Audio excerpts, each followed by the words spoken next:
ఎక్కడున్నాయంటే ఇండియాలో doctor APJ Abdul Kalam institute of forensic science and criminology, Jhansi. ఇందులో BSc program, MSc program, diploma program కూడా ఉంది.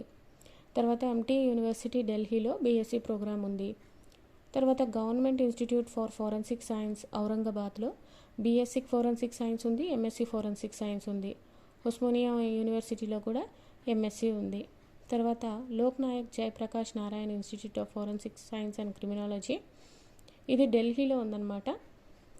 ఇక్కడ కూడా మన ఎంఎస్సి కోర్స్ ఉంది, అంటే బీఎస్సీ నర్సింగ్ అవ్వగానే ఎంఎస్సి వెళ్ళడానికి. సరే, మన తెలుగు స్టేట్స్లో ఎక్కడుంది? ఉందా లేదా? యాక్చువల్లీ ఉంది. ఎక్కడ? Raj Bahadur Venkatarami Reddy degree college for women హైదరాబాద్లో.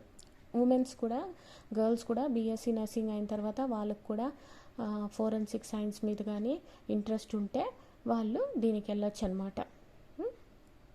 తర్వాత ఆదిత్య కాలేజ్ కాకినాడలో, ఇది కో ఎడ్యుకేషన్, ఇక్కడ కూడా ఫోరెన్సిక్ సైన్స్ ఉంది.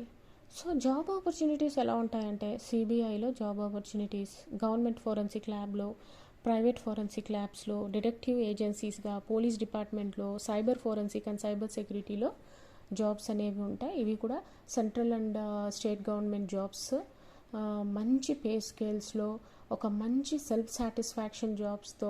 అంటే ఇప్పుడు ఫర్ ఎగ్జాంపుల్ ఎన్నో అన్యాయాలు జరుగుతుంది కదండి, ముఖ్యంగా క్రైమ్లో చాలా ఇంట్రెస్ట్ ఉన్న వాళ్ళు, మనం మంచిగా దాన్ని కనుక్కుంటే ఒక న్యాయం జరుగుతుంది, ఒక జస్టిస్ వస్తుంది అంటే ఆ సెల్ఫ్ సాటిస్ఫాక్షనే వేరు కదా. సో ఇలాంటి వాటిలో you can go and you can achieve your dreams. All the best.